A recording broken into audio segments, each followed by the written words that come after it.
여러분 안녕하세요.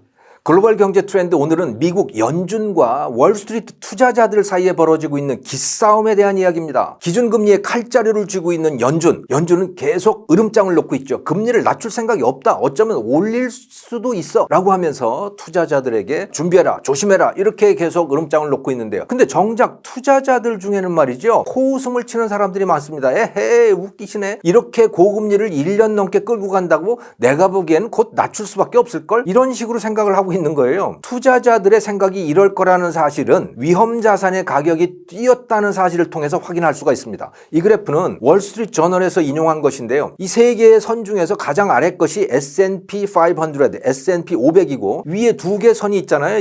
그 중에서 연두색은 저수익 기업, 그러니까 돈 못 버는, 이익이 안 나는 기업들의 평균 주가이고요. 그 밑에 있는 초록색은 자주 공매도 대상이 되고 있는 주식들의 평균 주가를 보여주고 있습니다. 자, S&P 500에 포함되는 종목들은 대부분 대기업들이죠. 주식 중에서는 가장 안정적인 것들입니다. 근데 연두색, 초록색은 투기성이 매우 강한 종목들이에요. 자, 그런데 이 그래프가 보여주고 있는 것은 안정적인 주식의 가격은 큰 변화가 없는데 가장 위험하고 투기성 높은 주식들은 값이 20% 넘게 심지어 30% 가까이 올랐다는 사실인 거죠. 위험자산의 가격이 굉장히 많이 오른 겁니다. 안전자산보다. 자, 암호화폐는 또 다른 위험자산인데요. 비트코인 가격 많이 올랐습니다. 1코인당 17,000달러 정도였던 것이 가격이 급격하게 올라서 연초에 그랬단 말이죠.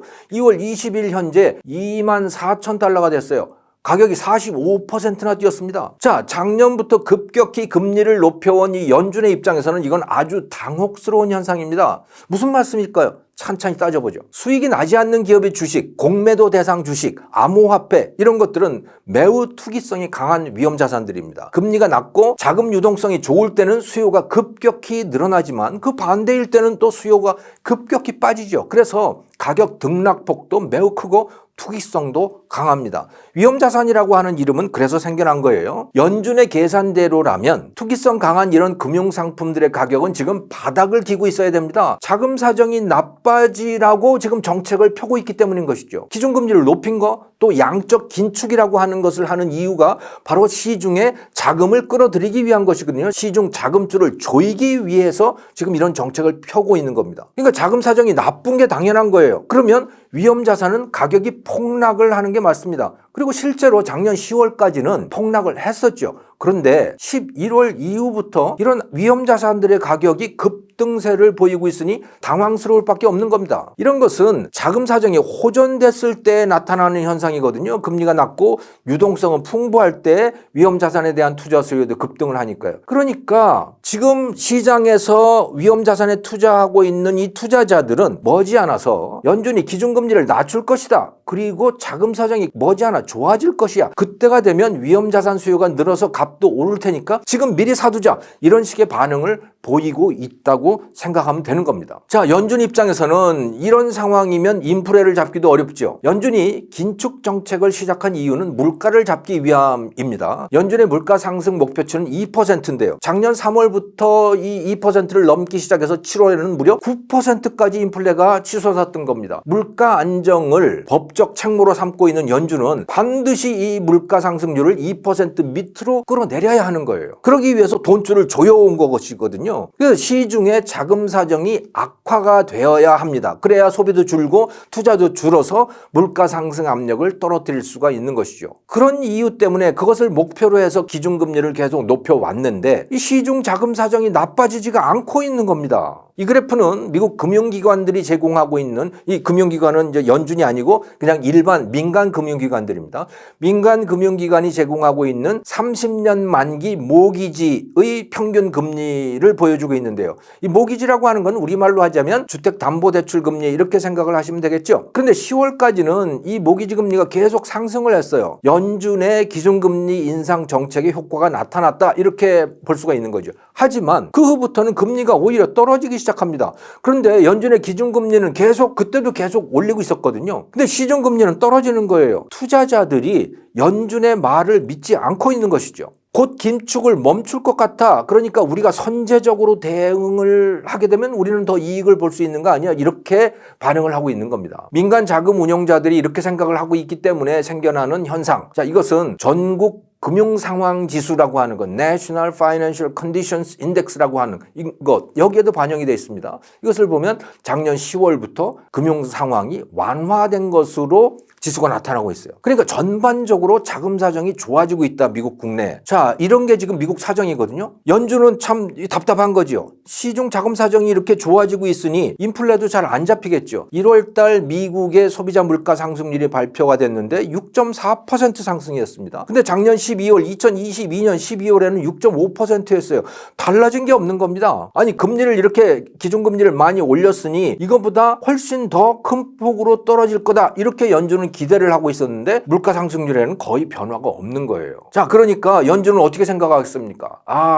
이것은 우리가 시장에 월스트리트에 너무 만만하게 보였구나 라고 생각을 할 거 아니에요. 당연히 본때를 보여줘야겠다, 이렇게 마음을 먹고 있을 가능성이 높습니다. 연준의 이 파월 의장이 지난 2월 1일 날 이런 발언을 했어요. 자, 다른 생각을 가진 분들을 내가 설득할 생각은 없습니다. 그러나 우리는 금리 인상의 효과가 나타나기까지 상당한 시간이 걸릴 거라고 생각하고 또 인내가 필요하다고 생각합니다. 우리는 더 높은 금리를 더 오래 유지할 겁니다. 물가 안정을 회복하고 2%를 되찾는 것이 우리의 임무입니다, 하고 파월 의장이 2월 1일 날 이렇게 발언을 한 겁니다. 그러니까 단단히 연준이 지금 마음을 먹고 있다, 본때를 보여주겠다, 이런 생각을 분명히 가지고 있는 것 같아요. 사정이 이렇기 때문에 연준의 고금리 정책 상당히 오래 갈 것 같습니다. 특히 미국 시중 자금 사정이 양호한 상태를 유지할수록, 투자자들이 그렇게 반응할수록 고이율의 기준금리 정책은 더욱 길어지게 되겠죠. 그러면 우리나라 같은 경우는 아주 난처한 상황이 되는 겁니다.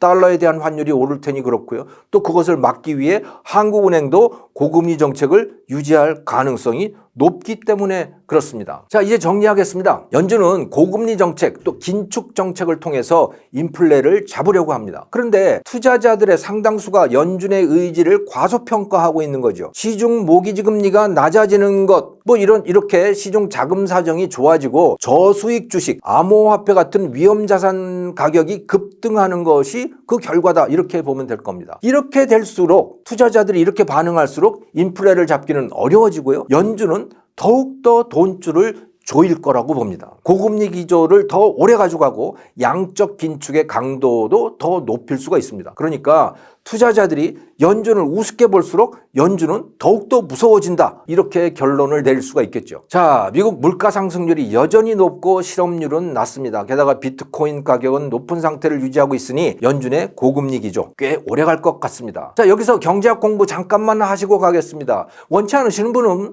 여기 건너뛰셔도 됩니다. 제가 연준 기준금리라고 부르는 것, 이거는 사실은 Federal Fund Rate, 연방 기금 금리라고 번역을 할 수가 있어요. 저는 그것을 그냥 알아듣기 쉽게 기준금리라고 얘기를 했는데요. 자, Federal Fund Rate, 연방 기금 금리. 이것이 뭐냐? 시중은행들은 중앙은행인 연준에다가 돈을 예치하고 있는데요. 시중은행들끼리 그 예치금을 서로 빌려주고 빌려 쓰고 하는 이런 거래들을 합니다. 그때 적용되는 금리를 Federal Fund Rate이라고 부르는 거거든요. 자, 그 금리, 저는 그냥 이것을 기준금리라고 계속 부르겠어요. 연준은 이 금리를 낮추고 높임으로써 시중의 자금 사정을 조절합니다. 그 메커니즘은 이렇게 돼 있어요.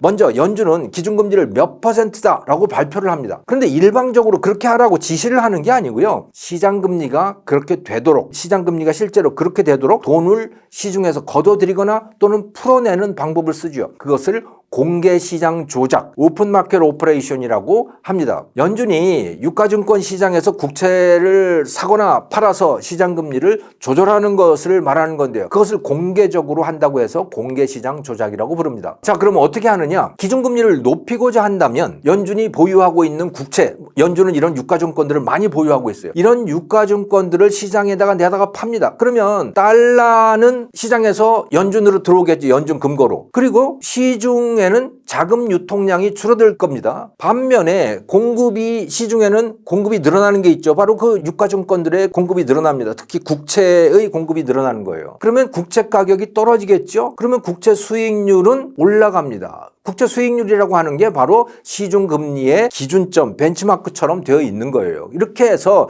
시중의 자금 사정을 공급하고 또 시중 금리를 조절하고 이렇게 하는 겁니다. 그래서 이 공개시장 조작이라고 하는 걸, 이것을 페더럴 펀드 레이트 목표치, 기준금리 목표치가 달성될 때까지 이제 그렇게 하는 거죠. 이 과정을 설명하기가 너무 복잡하니까 그냥 기준금리를 높이면 시중 자금 사정이 경색이 되고 시장 금리도 높아진다. 이런 식으로 제가 이야기를 해온 겁니다. 앞으로도 그렇게 할 거고요. 하지만 그 뒤에는 이런 복잡한 메커니즘이 작동을 하고 있다라고 여러분들은 기억을 하시면 되겠습니다.